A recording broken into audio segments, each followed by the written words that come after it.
La saison estivale démarre dans les deux parcs nationaux de Charlevoix. Le directeur André Rouleau nous parle des prévisions d'achalandage pour l'été à venir et de la réouverture complète des sentiers pédestres. Bien, on s'attend à un super bel achalandage. L'année passée, il y avait eu une petite baisse, mais on se rappelle qu'il y avait eu des événements climatiques assez intenses là, qui avaient nécessité même l'évacuation de camping, tout ça. Écoute, on n'est pas garant de la température, mais on s'attend à une belle saison. Il y a des réouvertures de sentiers qui s'en viennent aussi prochainement? Oui, il y a plusieurs sentiers qui sont déjà ouverts. On a le Pee-Wee, je crois, qui est fermé ces temps-ci. Là, c'est encore la fonte de la neige, c'est encore très boiteux. Mais avec la belle température qui nous annonce, je pense que ça devrait réouvrir assez rapidement. L'Acropole des Draveurs aussi?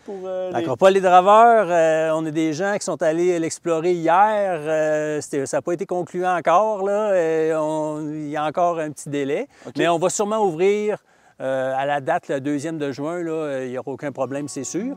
Les deux établissements construisent en ce moment de nouvelles infrastructures, dont certaines ouvriront dès cet été. Ici, au Grand Jardin, on a un projet quand même intéressant de rénovation du Château Beaumont. Okay. C'est un bâtiment qui a besoin d'amour, qui va être rénové cet été. Au niveau des nouvelles infrastructures à Haute-Gorge, on est en train d'installer 5 nouveaux prêts à camper, le nouveau modèle Étoile, qui sont en train de s'installer, qui devraient, on espère qu'ils vont être offerts pour la Saint-Jean-Baptiste. OK. Fin juin à surveiller. Oui, absolument. C'est ça. Et au Château Beaumont, qu'est-ce qu'on peut retrouver? Qu'est-ce qu'on peut faire comme activité? Château Beaumont, on est en train... Il n'y a pas de vocation actuellement. Actuellement, ce bâtiment-là sert de refuge pour les gens qui font les randonnées de ce secteur-ci. On a le Boréal, on a le sentier de Pomereau, on a le sentier du Brûlé. Il y en a que j'oublie. Enfin, les sentiers sont à proximité. Les gens vont pouvoir se reposer là. Mais on est en train de travailler à trouver une vocation pour pouvoir vraiment mettre en valeur ce site-là qui est extraordinaire. Durant les prochains mois, la CEPAC rendra plus accessibles les parcs nationaux à la population grâce à une nouvelle enveloppe budgétaire du gouvernement du Québec.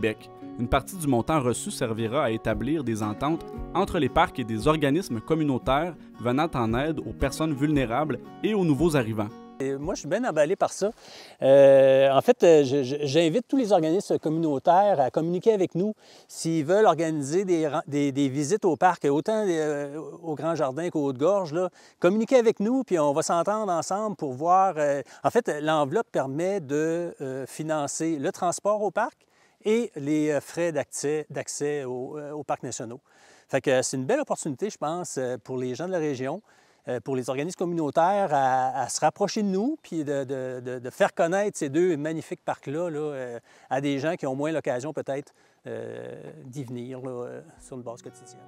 Le Parc national des Grands Jardins organisera une fois de plus cette année des activités dans le cadre de la Fête de la pêche 2024. La Fête de la pêche, c'est provincial.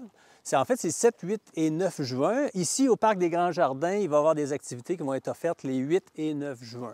Donc, le 8 juin, c'est une initiation à la pêche. On invite les gens, c'est sur réservation. Les gens doivent appeler au bureau de la CEPAC pour réserver. Donc, il y aura des patrouilleurs, des guides naturalistes patrouilleurs qui vont les initier à la réglementation de base à la pêche. Puis après ça, ils vont venir taquiner la truite à partir du quai qu'on voit derrière moi. Dans le secteur Arthabasca. Secteur Arthabasca, exactement. Uniquement. Donc, uniquement. La deuxième activité, elle, va se tenir au Château Beaumont, ce qu'on parlait tantôt. Qui est dans quel secteur? Qui est à peu près à 2 km d'ici. Donc, au Château Beaumont, ça va être une initiation à la pêche à la mouche. Donc, les gens sont invités à s'inscrire. On va les initier au rudiment de la pêche à la mouche, puis il y aura un essai sur le lac Turgeon qui va être fait par la suite. Et ça se déroule le 9 juin? Le 9 juin. Une offre artistique sera également proposée dans le secteur Arthabasca du Parc des Grands Jardins. En fait, c'est une activité de découverte avec un guide naturaliste qui va se dérouler au petit pavillon que vous voyez derrière moi. En fait, c'est un guide naturaliste qui va inviter des groupes, c'est sur réservation aussi, mais c'est une activité gratuite. Ils vont inviter les gens à observer la végétation qui les entoure, à faire une introspection, de se concentrer, puis de faire des reproductions artistiques de ce qu'ils auront vu ou de ce qu'ils imaginent comme décor végétal. Et ça se déroule durant toute la saison estivale? C'est tous les lundis après-midi durant la saison estivale. Cette année, un nouveau forfait sera offert aux visiteurs de passage dans la région qui souhaiteraient découvrir le parc des Hautes-Gorges de la rivière Malbaie. Pour cet été, on a un forfait avec le train de Charlevoix.